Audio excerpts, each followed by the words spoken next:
Hello viewers, welcome to সুষ্ঠু শিক্ষালয়। আজকে নিয়ে চলে এলাম একটা বিশেষ প্রতিবেদন নিয়ে। মাদ্রাসাতে যোগ্যদের নিয়োগ আটকাতে ওএমআর সিটে কারচুপি, চাঞ্চল্যকর তথ্য প্রকাশ CFSL এর রিপোর্টে। আর নিউ MSc SLST পরীক্ষা কবে হবে তার সব কিছু নিয়ে আলোচনা করব। তার আগে যারা আমাদের চ্যানেল নতুন, চ্যানেলটি অবশ্যই সাবস্ক্রাইব করে পাশে থাকা বেল আইকনটি প্রেস করুন আর ভিডিওটি বন্ধু-বান্ধবদের মধ্যে শেয়ার করে দিন। চলুন প্রথমে দেখে নেওয়া যাক TV9 বাংলার একটি বিশেষ প্রতিবেদন, তারপরে আসছি বিস্তারিত আলোচনায়।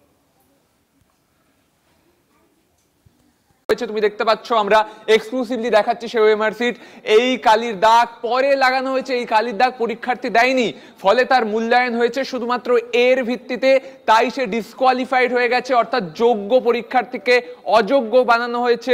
অনেকে বলছেন যারা টাকা দিয়েছেন তাদেরকে যাতে চাকরি দেওয়া যায়, তাদের জন্য শূন্যপদ তৈরি করা যায়, তার জন্য এইভাবে এক্সট্রা কালির দাগ লাগিয়ে পরীক্ষার্থীদের ডিসকোয়ালিফাইড করানো হয়েছে, যোগ্যকে অযোগ্য বানানো হয়েছে, যাতে টাকার বিনিময়ে যারা চাকরি পাবেন তাদের যাতে যোগ্য করা যায়। এভাবেই মাদ্রাসা সার্ভিস কমিশনে একের পর এক ওএমআর সিটে এই কারচুপি করা হয়েছে। আমাদের কাছে ইতিমধ্যে দুটো ওএমআর সিট আছে, দুটো কেস স্টাডি আছে। কলকাতা হাইকোর্টে মামলা চলছে এবং CFSL পরিষ্কার করে বলে দিয়েছে নতুন কালির দাগ এটা পরীক্ষার্থীর ব্যবহার করা পেনের কালি নয়। তাহলে তুমি বুঝতে পারছো দুর্নীতির শিকড় কতটা গভীরে। স্কুল সার্ভিস কমিশনের ক্ষেত্রে আমরা যেটা দেখেছিলাম, মাদ্রাসা সার্ভিস কমিশনের ক্ষেত্রে আরো বড় দুর্নীতি বলা চলে। স্কুল সার্ভিস কমিশনের ক্ষেত্রে অযোগ্যকে টাকা দিয়ে যোগ্য করা হয়েছে, মাদ্রাসা সার্ভিস কমিশনে যোগ্যকে অযোগ্য করা হয়েছে, অযোগ্যদের চাকরি দেওয়া হবে। CFSL রিপোর্টে চাঞ্চল্যকর তথ্য দেখলেন কিভাবে অযোগ্যদের নিয়োগ করতে যোগ্যদের ওএমআর সিটে কারচুপি করেছে। যা SSCর ক্ষেত্রে তা সম্পূর্ণ আলাদা ছিল। সেক্ষেত্রে কী ছিল? ফাঁকা ওএমআর সিট ছিল, র্যাঙ্ক জাম, প্যানেল এক্সপার্ট নিয়োগ করেছিল। এক্ষেত্রে কিন্তু অযোগ্যদেরই চাকরি পাওয়ার জন্য, যারা যোগ্য সঠিক তাদের চাকরি পাওয়ার উপযুক্ত তাদেরকে যাতে না পায় তার জন্য কি করেছে এরা নিজেরাই ওএমআর সিটে আলাদা কালি দিয়ে ভরেছে, যা CFSL তথ্যে উঠে এসেছে।